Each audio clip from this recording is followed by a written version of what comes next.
Hi, I'm Alex Ragone, And I'm Arvind Grover. and we're going to talk about our experience with blogging and webcasting and all sorts of technologies today. Yeah. So I got interested in blogging after attending the NICE, the New York State Association of Independent Schools Technology Conference, and seeing Will Richardson give us a whole presentation on RSS. And we were both at that Yep. same conference. And we both opened up Blogger accounts, and soon after, that failed. Yeah. We realized Blogger was really cool. We all got accounts. We were in the session actually trying to blog, and I posted one post, and that was the end of it. And I really figured out that I didn't have a purpose to my blog. And I think some of it was that we didn't listen to Will and we didn't read.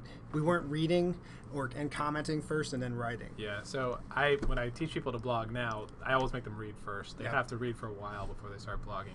But we had no purpose, so our blogs failed, and they went away for a while. 6-8 months later, I kind of came back to the idea after starting to read a lot more blogs and getting into it that I needed to write with a purpose. So I came up with a purpose for my blog, 21 Apples, and that was about learning in the 21st century and those kind of issues. And then I picked up on Arvind's blog, and I made Learning Blog, which is kind of to explore learning through technology, which is very similar. And then we found the Webcast Academy, EdTech Talk community, and Webcast Academy, and that kind of interactive webcasting that they do there was really compelling for both of us, I think. Yeah. And so I saw that they were training webcasters, and I emailed an old school technology. I emailed Arvind and said, hey, do you want to be part of this? And he said, that sounds like a great idea. So, and keep in mind, we didn't actually, when we were blogging, we were at the same conference, but we didn't know each other. We hadn't spoken, didn't know each other, and we met because you left a comment.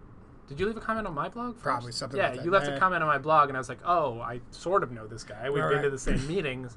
And so we started commenting on each other's blogs, and that's how we got to know each other first. Right. No in face-to-face meetings at all. So it's getting to know through reading somebody's blog, which is an interesting kind of thing. And so you found the Webcast Academy and said to me, do you want to start a radio show? Even at that point, we had hardly spoken in person. Our first webcast, we introduced each other to each other. Because we didn't know each other. We hadn't really met in person. Unfortunately, the audio in that show is pretty bad. Yes. It was a good show, but we were bad learning. audio. We were still learning. So then we as that process happened, we learned how to produce we just did a couple shows to try and figure out how to do it. Yeah. Alex was running most of that. Then we decided to actually make it a legit show, go week to week, and have a real radio show. And although distance. Right. Yes, we do it. Arvind's on the east side of Manhattan.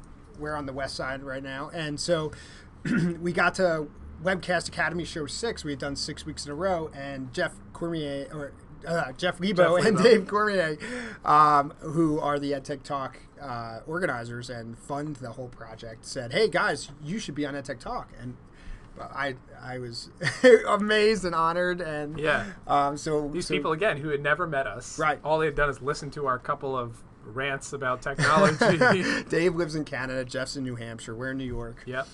Said start a show at edtechtalk.com. So we said, all right, we've been doing it anyway. Yeah. So 21st Century Learning number 7 was our first EdTech Talk show, and we're at 31.5 now. Yeah, so we've, with a few vacations in between, we've broadcast every week. For an hour of shows. And again, we still don't meet that often in person. Nope.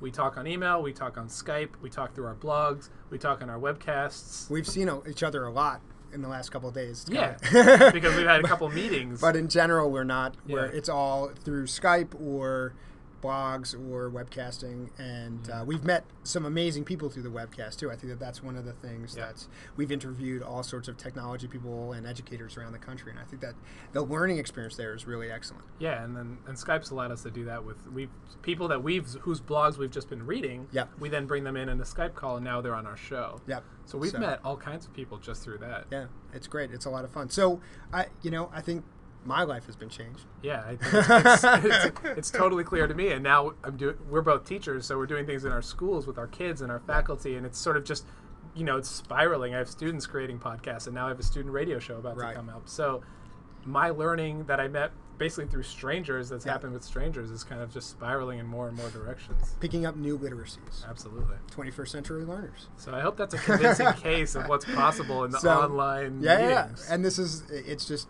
I don't know. It's been fun. Yeah. So, good luck with your presentation. Thanks.